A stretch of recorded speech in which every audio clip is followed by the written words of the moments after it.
Baik, kita dalam bab ini, bab yang keempat, saya akan berkongsi dengan semua tentang kufi yang lebih mendalam lagi tentang kufi, yang mana kita dah tengok sejarahnya, perkaitannya, pengaruh daripada tamadun yang lain, dari segi penggunaannya dalam penulisan Al-Quran, dalam penggunaan mata wang shilling, dinar, dirham dan sebagainya. Sehinggalah pada bab ini kita akan menjurus terus ke dalam ciri-ciri asas kufi dan bagaimana kufi itu telah digunakan di dalam beberapa tamadun Islam yang ada dalam sejarah, ya. Dan kita perlu kenal antara ciri-ciri asas kufi yang asal daripada Hiri dan juga Anbari tadi, yang kemudiannya membawa kepada Makki dan Madani, dan membawa pada Basri dan Kufi. Ini semua adalah ciri-ciri, mempunyai ciri yang sama, ciri yang dipanggil sebagai angular atau geometrik ini, dengan menggunakan bentuk linear, maksudnya bentuk lurus, ya. Pada asalnya ciri-cirinya ciri asalnya tiada satu kaedah yang khas atau yang khusus standard bagi penggunaan khat kufi di mana-mana. Yang ada hanyalah mengikut kawasan saja. Jadi sebab tu kita kenal tadi seperti yang saya sebut Anbari, Hiri, kan, Makki, Madani dan sebagainya itu, yang kemudiannya kita lebih kenal dengan nama Kufi, yang sebenarnya Kufi itu adalah nama yang dinisbahkan kepada Kufah, ya. Tetapi memang sudah digunakan pakai tulisan Kufi itu ataupun khat Kufi kaligrafi ini adalah Kufi yang berbentuk angular linear ni. Okey, yang kedua, dia berdasarkan kreativiti individu. Jadi tidak ada satu standard. Maka ada sebahagiannya sangat square ataupun apa nama ni, berbentuk bersegi, ya, dan bentuknya agak keras, kaku. Dan ada sebahagiannya juga mula membawa penulisan khat kufi itu dalam bentuk flowery, bunga-bunga dekoratif. Dan inilah perubahan tamadun, kerana fungsinya tadi bukan lagi kepada fungsi asas penggunaan pada Quran dan juga pada mata wang.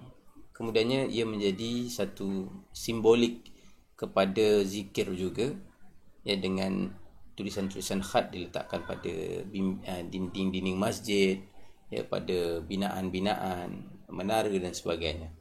Jadi di situ mulalah apa yang dikatakan perkembangan tamadun membawa kepada kesenian. Jadi seni pun sudah makin berkembang dan tulisan kufi itu menjadi semakin kompleks seperti mana yang telah saya sebutkan dalam bab sebelum ini. Dan faktor yang lain, faktor yang ketiga, pen rasam. Pen khat itu sendiri adalah pen yang berlainan. Jadi bentuknya akan menjadi berlainan, ya, dari segi saiznya juga akan jadi berlainan dan mula diolah, yang saya sebut tadi, diolah menjadi bentuk kubah dan juga bentuk menara. Dan di situ kita dapat tengok kreativiti para pengkufi, di mana mereka telah membuat kufi itu dengan bentuk geometri bersambung menjadi simbol-simbol seperti mana kubah dan juga menara. Okey, jadi secara ringkasnya kita dapat melihat perkembangan kaligrafi kufi ini. Dia berkembang sejak pada zaman Basra 636 dengan tulisan Basri tadi. Kemudiannya di Kufah 638, ya, pada zaman Khulafa Ar-Rashidin. Ini yang dimaksudkan ini adalah penggunaan tulisan pada mata wang shilling, ya. Maknanya penggunaan tulisan belum cukup sempurna pada zaman Khulafa Ar-Rashidin. Tapi kemudiannya pada zaman Ibnu Nadim ini disebutkan bagaimana perkembangan seperti mana yang saya sebut tadi, dari satu tempat ke satu tempat sehingga mana kemuncaknya pada zaman Kufah atau kemudiannya dikenali sebagai khat Kufi. Kemudian mulalah penggunaannya zaman Fatimiyah, digunakan khat itu pada besi, pada gelas tekstil, ya. Kemudian pada zaman Saljuk pada batu bersurat, pada binaan dan ukiran dan sebagainya. Kemudian dia menjadi cukup kompleks bila mana tamadun Islam itu sudah mencapai kemuncaknya yang tinggi pada zaman Osmaniyah sebelum ia jatuh. Ya, maknanya kalau secara khususnya kita boleh lihat daripada Seljuk yang kemudiannya berkembang menjadi Osmaniyah ini, evolusi khat-khat yang lain mula wujud, terutamanya seperti khat sulus. Khat sulus oleh Syekh Hamdullah kurun ke-15, Hafiz Osman kurun 17, Muhammad Safki Effendi kurun ke-19. Ini adalah tokoh-tokoh yang terkenal dalam ilmu kaligrafi, bukan kufi. Maksudnya sulus, secara khususnya sulus, selain pada kufi yang kita sudah sebut sebelum ini bahawa kufi mencapai kemuncaknya pada kurun yang ke-10. Tetapi kufi masih digunakan, cuma tidak mengalami perkembangan seperti mana khat yang baru selepas itu muncul. Dan perkataan pertama kufi itu disebut oleh dalam seperti mana dalam bab yang sebelum ini pernah saya sebut dalam kitab Fihras ini, kitab yang ditulis oleh An-Nadim, yang sekali lagi untuk saya ingatkan kepada kita, disebut di situ skrip Makki, Madani, Basri dan juga Al-Kufi. Dan menarik untuk kita tengok sedikit kata-kata Ibn Khaldun dalam catatannya yang mengatakan bila mana masyarakat Islam itu, orang Arab itu sudah duduk berkelompok di Basrah dan Kufah, mereka membentuk satu kerajaan, dan kerajaan itu memerlukan tulisan. Jadi daripada situ mereka belajar sehinggalah cepat mereka mengembangkan tamadun mereka itu sendiri, khususnya dari segi penulisan, dan kemuncaknya sampai di Basrah dan juga Kufah, di mana high degree of accuracy, makin tepat, mula membentuk satu standard yang lebih kemas tetapi masih belum sempurna. Dan Kufi lebih dikenali sekarang, dan kemudiannya apabila Arab telah ataupun Islam itu telah berkembang sampai ke Afrika dan juga Spanyol, Umayyah telah membentuk kerajaan Islam di Spanyol yang dinamakan Andalusia. Abbasiyah pula telah membuka bandar mereka di Baghdad sendiri, dan di mana di situ pentadbiran lebih kaligrafi itu sendiri makin diangkat kerana pembandaran, sistem pembandaran dan sebagainya, maknanya kemodenan zaman itu dan mulalah dikenali sebagai tulisan Baghdad berbeza daripada Kufah. Jadi tulisan-tulisan sudah berbeza mengikut kawasan, walaupun dia sudah mula diperkemaskan dari segi penulisan. Kufi itu sudah semakin cantik, tetapi mereka tidak membuatkan suatu tulisan yang standard diguna pakai di seluruh wilayah Islam. Dan perbezaan itu amat ketara antara Ibnu Muqlah dan juga Ibnu Buwab, dia punya sekretari dia. Wazir yang bernama Ibnu Muqlah dan juga Ibnu Buwab ini, mereka sendiri mempunyai cara yang berbeza. Dan tradisi Baghdad dan Kufah mula hilang. Mula hilang selepas abad yang ke-10. Seperti mana yang saya sebut, maknanya tradisi penulisan Kufi, tulisan geometrik ni, linear, tulisan itu sudah mula pudar dari segi menjaga disiplin penulisannya, prinsipnya. Dan satu tempat dengan satu tempat, Kufi mereka, khat yang tadi itu, tulisan kaligrafi mereka berbeza antara satu sama lain. Kita tengok contoh Kita tengok contoh khat Kufi Abbasiyah Afrika Utara begini memang cantik dan kemas. Kufi Masyrik yang dipanggil sebagai Kufi Timur, ini berada di kawasan Iran pada hari ini. Ini merupakan tinggalan tamadun Islam Saljuk. Kufi Ghaznawi juga berada di Iran. Kufi Nishapur juga berada di Iran pada hari ini, yang kita tunjukkan tadi bagaimana Kufi juga sudah mula khat ini, kaligrafi ini ditulis pada seramik, pada pinggan mangkuk dan sebagainya. Gelas Fatimiyah, ini antara khat Fatimiyah tinggalan mereka yang berada di Mesir. Kufi Murabba, inilah nama yang kita pun mungkin sebahagian kita yang belajar dalam khat Kufi sudah mula kenal. Kufi Murabba atau dalam bahasa Inggeris panggil the Kufic Square, Kufi petak. Dan inilah Kufi yang mula popular, dipopularkan oleh Turki dan juga Iran. Dan gambar yang saya tunjukkan ini adalah muka surat di dalam salah satu daripada helaian muka surat dalam manuskrip untuk Sultan Sulaiman Osmaniyah.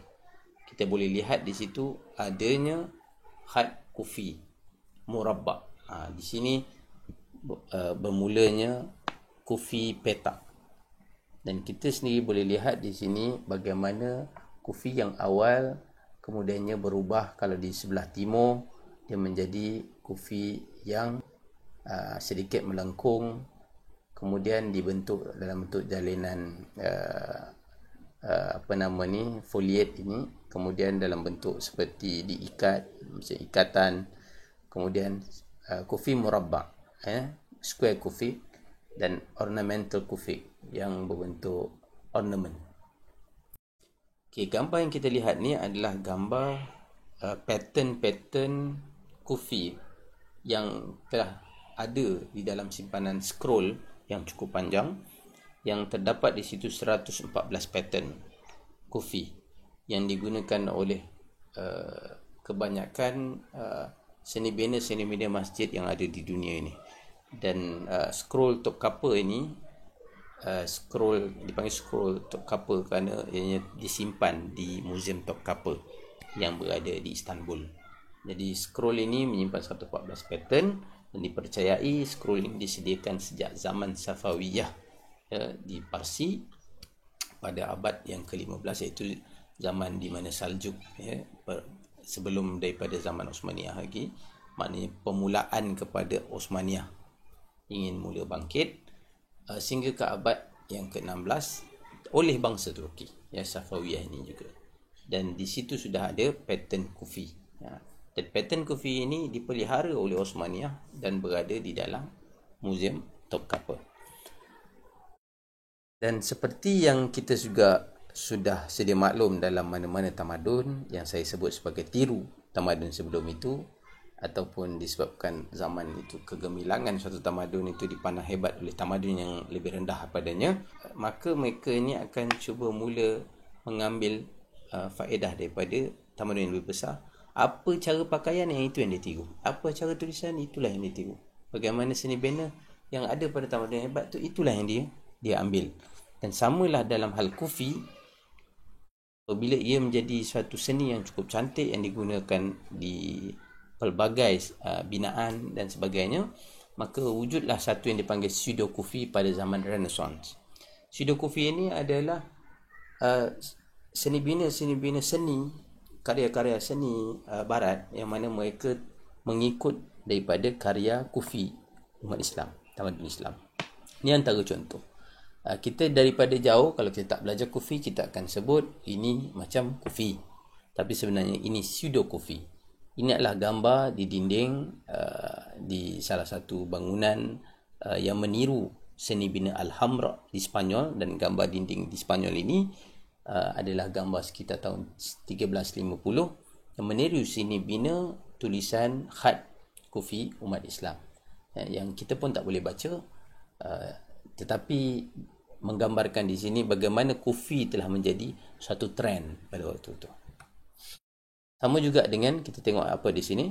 Ini adalah gambar di tingkap gereja San Romano dekat Toledo di Spanyol pada tahun 1221. Nampak seperti ada kalimah la ilaha illallah atau la ghaliba illallah, tetapi sebenarnya telah diolah oleh orang Kristian yang telah mengagumi dan mencontohi tamadun Islam Andalus. Sama juga dalam lukisan Giotto, Madonna dan Child ini di National Gallery yang merupakan lukisan yang lukis pada tahun 1320 yang kini berada di Washington. Tengok pada tudung yang dipakai itu adanya pseudo kufi yang telah cuba ditiru ataupun dicontohi oleh tamadun barat. Ini kita boleh nampak lebih jelas, tetapi kita tidak boleh membaca, dan ia bukanlah tulisan khat sama ada kufi ataupun khat yang kaligrafi Islam yang lain. Kita perasan atau tidak dalam gambar ini, dalam lukisan Saint Louis di Toulouse ini pada tahun 1450, lukisan Antonio Vivarini. Lukisan ini juga pada belakang, bahagian belakang kepala, di situ adanya pseudokufi, ya, yang mana pseudokufi ini juga tidaklah menggambarkan kufi yang sebenar, yang mana saya sebut sebagai, mungkin kita sebut tiru, ya, tetapi memang itulah kekaguman zaman itu kepada tamadun Islam. Maka mereka cuba mengambil seni yang pada mereka tu, sebab tak faham sejarah, tak faham falsafah di sebaliknya, maka mereka hanya meniru, membuta tulis. Begitulah yang berlaku. Ibnu Muqla' yang pada mulanya memperkenalkan nasakh, dan kemudiannya pada zaman penghujung Abbasiyah, pada penghujung zaman kegemilangan tamadun Islam Abbasiyah, Yaqut al-Musta'simi memperkenalkan, dia compilekan pelbagai bentuk tulisan, dan termasuklah nasakh tadi, dan membentuk Aqlam Sittah. Ini Aqlam Sittah ini adalah tulisan yang berdasarkan tulisan Turki, ya. Tetapi yang disebutnya Aqlam Sittah ada 6, tetapi dalam gambar ini saya tunjukkan ada 2, 4, 6, 8, ya. Kita tolak 2 yang di bawah, itu adalah ciri-ciri penting yang telah dikembangkan oleh Osmaniyah. Tapi yang 6 yang asas itu, Yaqut al-Musta'simi menjadi tokoh yang menjadi rujukan di dalam ilmu kaligrafi. Jadi evolusi khat itu berlaku daripada Ibnu Muqla' kurun yang ke-10 sampai kepada Yaqut yang mengembangkannya, yang kemudiannya meninggal dalam kurun yang ke-13, ya. Kemudian ta'liq yang berubah nanti menjadi nasta'liq, ya. Kemudian begitu juga dengan khat ta'liq ini, ataupun juga dikenali sebagai Farsi kerana ianya lebih terkenal di Parsi pada kurun yang ke-14 dan 15. Khat Thuluth ini Yaqut sendiri, Yaquti, yang mengembangkannya dalam kurun ke-13. Kemudiannya Syekh Hamdullah kurun 15, Hafiz Osman pada kurun yang ke-17, Mehmet Effendi, Mehmet Sevki Effendi pada kurun yang ke-19, kemudian Khat Diwani pada kurun yang ke-16 dan ke-17. Dan untuk yang dua lagi, Tughra dan juga Zoomorphic, ini adalah ciri yang dikembangkan oleh Osmaniyah sendiri, ya. Tetapi yang terkenalnya adalah 6 Aqlam Sittah itu. Dan inilah khat dengan ayat yang sama, Bismillahirrahmanirrahim. Kita boleh lihat nasakh bagaimana, nastalik bagaimana, diwani bagaimana, kufi, thuluth, riqan. Dan kufi sendiri dia berubah, ya, seperti mana saya tunjukkan sedikit tadi. Kita ulang sedikit. Dia pada awalnya berbentuk tanpa baris ataupun tanpa titik, ya. Yang kemudiannya kufi timur, yang juga dikenali kufi al-Farisi ataupun juga dikenali kufi al-Baghdadi. Kemudian kufi barat, ya. Dia ada kufi barat juga. Kufi barat ni adalah kufi Qairawan, kufi Maghribi, kufi Algeria dan sebagainya. Dan kufi-kufi macam yang kita tunjuk di dalam slide ini adalah kufi-kufi yang terkenal dalam bentuk-bentuk yang seperti mana kita kenal ni, ya. Hingga kurun yang ke-12, kufi menjadi semakin kompleks. Kalau kita lihat dari segi rentetan perubahan bismillah itu, kemudiannya dia menjadi cukup kompleks kerana unsur-unsur seni telah membawanya kepada fungsinya menjadi hiasan, ya. Antara fungsi ataupun bentuk yang style yang cantik pada waktu itu dipanggil the hair locks, ataupun kita panggil pintalan rambut macam itulah, ataupun pintalan daun ataupun bunga, ya. Dan kita boleh lihat bagaimana kufi itu telah dibentukkan dengan pelbagai bentuk yang ada, dan seni khat menjadi kompleks. Ini bukan khat kufi, kerana Osmaniyah lebih mengembangkan pada khat nasakh tadi. Jadi teknik-teknik seperti mana yang kita lihat, teknik musanna, ini adalah teknik pembalikan cermin ataupun kita boleh kata symmetrical lah, simetri. Dan karya-karya yang terbaik ini ada di beberapa tempat di Turki sendiri, di Tunisia, di Mesir, di Spanyol, di Afghanistan pun ada seni-seni yang seperti ini. Ini memang seni yang cukup terkenal di Osmania. Bagaimana khat nasakh tadi dibentuk di dalam bentuk simbol-simbol haiwan ataupun buah-buahan, termasuklah tarian Rumi, tarian Rumi.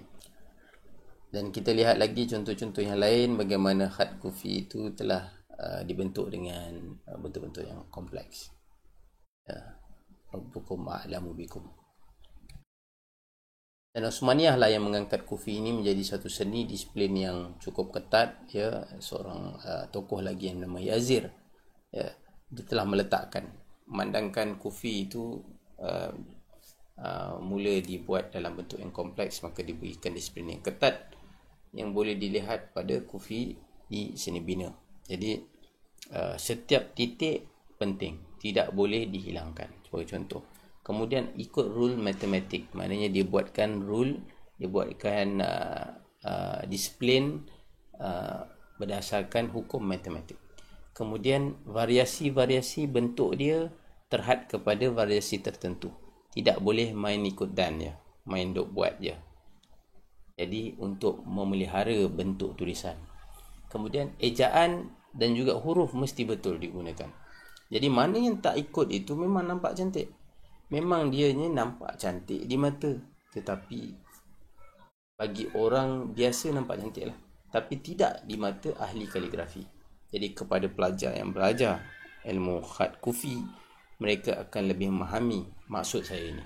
Sebab kalau kita nampak cantik, itu tak semestinya itu adalah khat kufi. Kalau kita nak mengikut kepada seni ataupun disiplin yang ketat seperti mana yang diperkenankan oleh Yazir ini. Dan dari abad yang ke-13 hingga abad yang ke-20, ahli kaligrafi sudah semakin kurang. Kerana itulah tidak ramai yang menekuni ilmu ini, kerana kesabaran dan ketekunan itu sudah semakin berkurangan. Jadi Yazir ini yang membawa kepada suatu seni kaligrafi berdisiplin yang ketat. Disiplin yang ketat yang juga dipegang di dalam bukan khat kufi tetapi khat yang lainnya. Jadi pada sekitar kurun yang ke-20, pengaruh ini tersebar ke seluruh dunia, di mana pandangan Yazir ini untuk mengetatkan mengikut sistem yang tertentu untuk membuat tulisan kaligrafi itu telah dipakai oleh seluruh dunia. Istilah ahli kaligrafi Islam ini, istilah-istilah yang memperkenalkan mereka ini dahulunya dikenal sebagai katib, penulis, atau jamaknya atau secara plural dipanggil kutab. Ada juga yang memperkenalkan mereka sebagai khattat atau khattatin, iaitu adalah secara pluralnya ahli kaligrafi. Dan ada pula yang mengenakan nama, tapi ini kita jangan dengar, Yakut ataupun Yakuti. Sempena nama orang yang memulakan penggunaan pen tahriful kalam, pen yang mana kita sebut tadi awal dalam bab-bab sebelum ini, Yaqut al-Musta'simi, yang mana dikenal sebagai the Sultan of Calligraphy. Inilah watak ataupun tokoh yang cukup besar pengaruhnya, yang membentuk kepada perkembangan kaligrafi Islam, termasuklah khat kufi. Dan sistem semakin kemas dan berkembang setelah Yakut, dan maka menjemalah nama khattat itu, khattat kaligrafi. Tapi harus diingat di sini, siapakah ahli kaligrafi? Saya suka untuk mengambil ciri-ciri ahli kaligrafi ini. Dia mesti ada usaha dan kemahiran itu perlu digilap, dan ini pastinya memakan masa. Tidak boleh seorang yang baru nak belajar, dia rasa dia sudah cukup mahir dalam ilmu yang dipelajarinya itu. Termasuklah tulisan khat, apa jua jenis khat. Seni menjadi personality dalam diri. Maknanya Yang keduanya ini, seni menjadi personality dalam diri. Maknanya apa? Maknanya dia telah mempelajari ilmu ini dengan sepenuh jiwa, sepenuh hati. Dia bukan sekadar untuk melepaskan batuk di tangga lah. Maknanya sekadar buat ikut dan cepat putus asa. Dan bila dia menjadi, jiwanya telah bersama dalam seni ini, seni kaligrafi ini, maka tidak ada lagi masalah dari segi rasa cepat putus asa. Dan sudah tentu yang ketiga, kesabaran untuk mempertingkatkan kemahiran ini sangat perlu, kerana ia bukan ilmu ataupun kemahiran yang boleh kita mahirkan dalam tempoh setakat sebulan, 2 bulan, ya. Dan seperti yang kita kenal nama Yaqut Al-Musta'simi tadi, Yaqut ini antara contoh yang patut kita lihat, sebab Yaqut adalah seorang sangat bersungguh, kerana setiap hari dia akan menulis helaian Al-Quran untuk mempraktiskan khat nasakh dia. Ya, walaupun setelah Baghdad jatuh di tangan Mongol, dia menjadi tawanan, dia tidak pernah tinggalkan pen khatnya tadi. Dan pen khat itu terus bermanfaat baginya, dan dia tulis khat pada atas kain sewaktu dia berada dalam tahanan. Ini adalah watak yang patut kita ingat dan kita contohi. Dan Hafiz Omar Basfi, ya, ada memberikan suatu pesan. Sebelum seseorang itu nak menjadi ahli kaligrafi, dia mesti ada cita-cita dulu. Cita-cita nak jadi orang yang mahir, cita-cita untuk dia menjadi ahli kaligrafi. Memang sejak nama khattat itu sudah digunakan, dan selepas penggunaan nama katib tadi, khattat, ahli kaligrafi ini, walaupun mereka itu sudah mahir, mereka tidak menggelarkan diri mereka khattat, sebab mereka rasa diri mereka belum cukup hebat lagi, belum cukup mahir, belum cukup sempurna. Jadi tidak boleh kita katakan semudah itu menjadi seorang khattat kerana hanya kita melihat aslinya cantik. Tetapi bagaimana kalau kataan, ejaan, hurufnya silap dan mengubah makna lebih teruk lagi. Dan inilah perkara yang kita ingin perjuangkan di dalam Fox, di mana kita bukan sekadar untuk buat seronok-seronok, ya. Dan disiplin Kufi Fox ini adalah disiplin yang tadi kita sebut. Apabila zaman Osmaniyah telah berkembang, kita pun sudah tahu bila mana Osmaniyah mengembangkan Aqlamus Sittah itu, Kufi ini sendiri tidak mengalami proses perkembangan sebaik khat yang lain.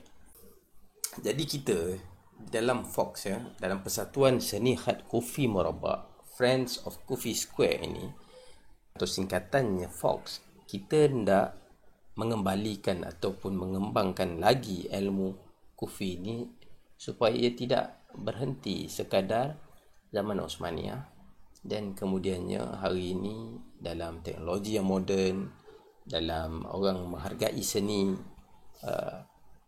kemungkinan berlakunya kerosakan pada karya seni itu dalam bentuk tulisan yang tidak sempurna, kemudian ayat yang tidak boleh dibaca, itu akan merosakkan seni kaligrafi Kufi itu sendiri. Jadi kita ingin mengambil semangat Yazir tadi, semangat yang dibawa bahawa disiplin yang ketat perlu ada, dan disiplin ketat itu yang akan memelihara seni kaligrafi ini, seperti mana kita cuba memelihara suatu khazanah berharga yang ditinggalkan oleh tamadun Islam. Kita tengok scroll top cover tadi, ya. Kalau kita perhatikan baik-baik, pada scroll top cover itu kita nampak lukisan tangan yang berbentuk grid. Dan kita perhatikan grid ini, dan kita boleh nampak apakah antara software-software zaman kita ini kita boleh gunakan untuk kita buat khat Kufi. Antara lain paling mudah adalah Excel. Kemudian kita ada software Inkscape, kita ada software Illustrator bagi yang biasa menggunakan Illustrator, dan banyak lagi sebenarnya, terutama dalam aplikasi Android dan iOS. Dua-dua ini memang ada juga aplikasi yang lain. Yang penting mempunyai grid yang memudahkan untuk kita melukis. Zaman sekarang lebih mudah lagi kalau kita bandingkan dengan zaman sebelum ini. Dan saya suka untuk tunjukkan sedikit ya, seperti mana satu contoh di Pir Bakran, Isfahan ini. Tempat ini asalnya adalah tempat tarekat Sufi Muhammad Ibn Bakran yang dibina sekitar tahun 1303, tapi kemudiannya dia meninggal dunia dan tidak sempat untuk membangunkan tempat ini. Okay, kawasan ini telah dibina dalam tempoh kurun antara kurun 13 hingga kurun yang ke-15 yang saya sebutkan tadi, di mana Kufi berada dalam keadaan statik dan tidak berkembang ya. Dan kemudiannya nanti dia akan kembangkan oleh Osmaniyah pada kurun yang selepas itu, tetapi itu pun tidak fokus kepada khat Kufi, lebih kepada khat-khat yang lainnya ya. Memang Sultan-Sultan Osmaniyah ni dia menggemarkan kaligrafi, tetapi kaligrafi yang mereka gemarkan itu bukanlah kaligrafi Kufi ya, tapi nasakh dan juga khat-khat yang lain ya. Jadi banyak, kalau dilihatkan model daripada Hamdullah ini dalam zaman Osmaniyah, mereka telah mengembangkan ilmu kaligrafi lebih fokus kepada khat thuluth dan juga khat nasakh, dan mereka memperkenalkan nama Jali Thuluth ya. Dan kemudiannya makin berkembang pada kurun ke-18 dan menumpukan pula kepada ta'liq, dan kemudiannya berkembang lagi menumpukan kepada diwani. Tetapi Kufi boleh kita katakan seolah-olah stagnan, statik, tidak ada perubahan. Dan Pir Bakran ini sebelum zaman Osmaniyah lagi, dan apa yang terjadi di situ, sudah pun dibuat suatu binaan, di situ ada tulisan Kufi. Nampak cantik bukan? Sebab ia berada dalam bentuk petak yang kemas ya. Mari kita tengok apa yang boleh kita baca. Kita contoh, kita cuba baca sebahagian daripadanya ya. Allahumma salli, ini kita boleh agak salli ala Muhammad ya. Mim ha, dia ada kepala pula. Ha di sini, Muhammad al-Mustafa. Wa salli ala, yang ini saya pun dah tak boleh baca, saya tak pasti Ali atau ala. Allah Almar. Yang ini pun saya sudah tak boleh baca dan saya tak berani nak membaca kalau ia mengganggu maksud. Dan boleh kita sebutkan sebagai satu khat yang dia tidak sempurna dari segi hurufnya, sifat huruf. Dan kita boleh salahkan sebab Pir Bakran ini, khat ini pun muncul di kala khat ini tidak lagi berkembang dan tidak ada satu standard sistem seperti mana yang kemudiannya diperkenalkan pada zaman Osmaniyah. Tetapi itu pun, saya ulangi, Osmaniyah juga tidak mengetatkan disiplin Kufi, tetapi lebih kepada khat kaligrafi yang lain. Sama juga dengan Madrasah Ar-Rukniyah di Damsyik ya, dibina pada tahun 1224. Gubernur Damsyik zaman Ayyubiyah, ada satu khat Kufi ya, ni binaan ini masih ada, dan khat Kufi ini tertera pada pintu masuk. Apa yang kita boleh baca di situ? Qul huwallahu ahad, Qul huwallahu ahad, Allahus samad, lam yalid. Bagaimana yalid itu? Lam yalid wa lam yulad. Kita boleh nampak bagaimana sukarnya untuk kita baca, yang kita boleh baca sebab kita dah biasa dengan ayat ini. Tapi kalau tulisan itu bukanlah satu ayat yang kita biasa baca, mungkin kita sukar untuk membacanya. Dan sekali lagi saya sebut, pada kurun yang ke-13 kita tidak boleh menyalahkan mereka, dan itu adalah kekangan pada zaman itu.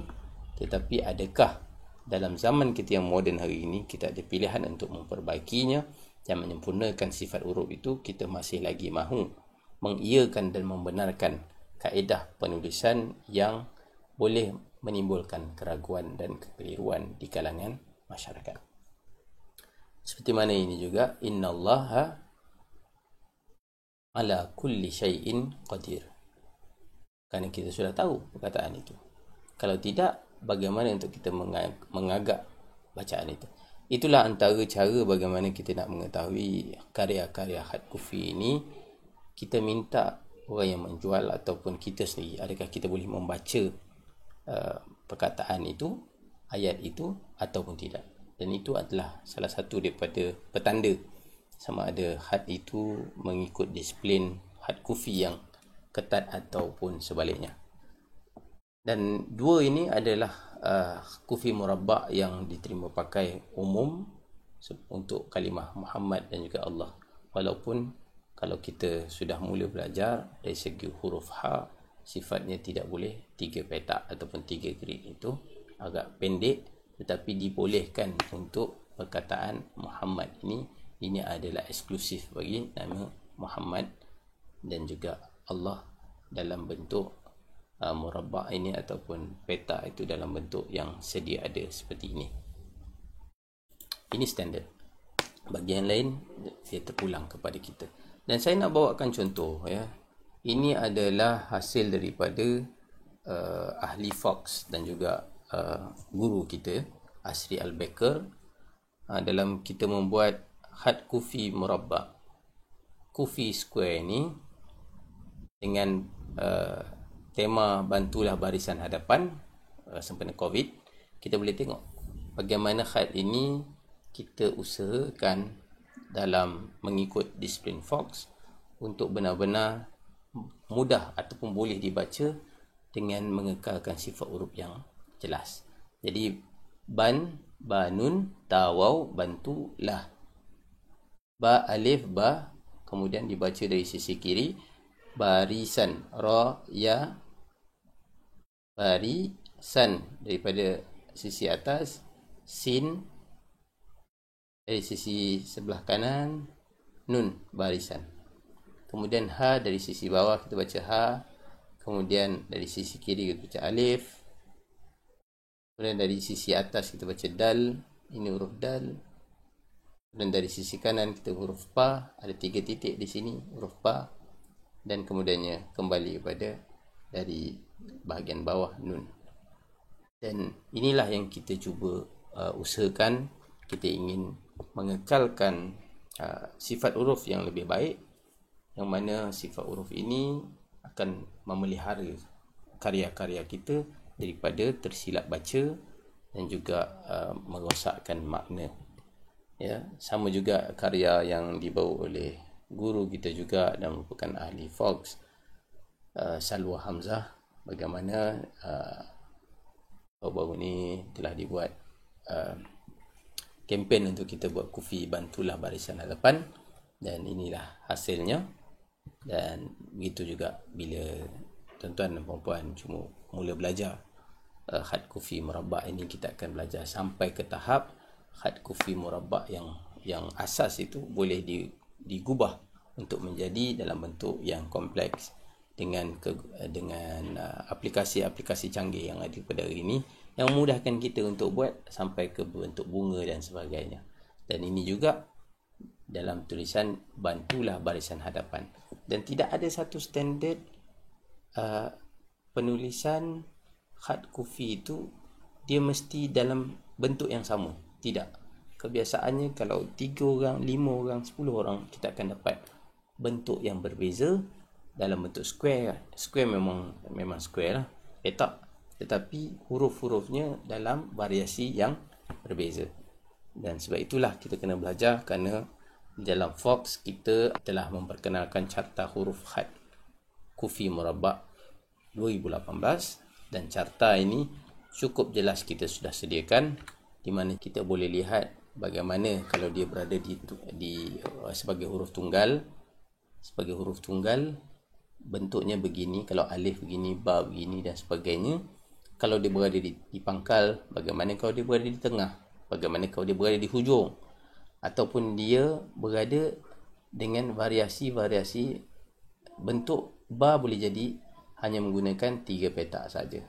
Boleh juga menjadi 5 petak di sini ataupun 7 petak. Jadi ini dipanggil sebagai variasi-variasi, sama ada dia tunggal ataupun dia bersambung dengan dengan yang lain pada hujungnya. Jadi ini telah pun kami tetapkan di dalam Fox, dan kita ingin memastikan disiplin ini dipegang oleh seluruh warga Fox supaya kita dapat mengekalkan suatu standard yang tinggi di dalam penulisan khat kufi. Jadi itulah sedikit sebanyak sejarah asas kufi yang memang panjang telah saya berikan perkongsian.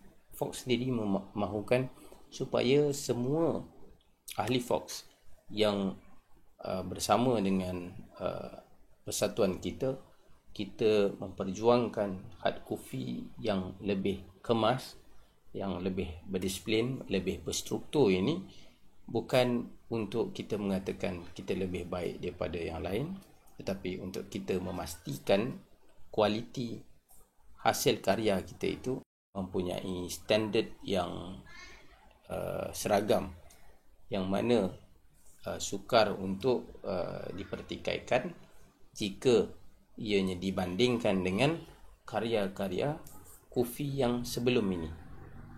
Yang maksud saya sebelum ini adalah dikala kufi itu pada era ke-13, abad ke-13 atau 15 itu berada dalam zaman tidak ada perkembangannya, khususnya apabila Quran sendiri tidak lagi ditulis dalam tulisan kufi, maka perkembangan kaligrafi yang lain lebih berhadapan, manakala kufi seolah-olah tidak berkembang.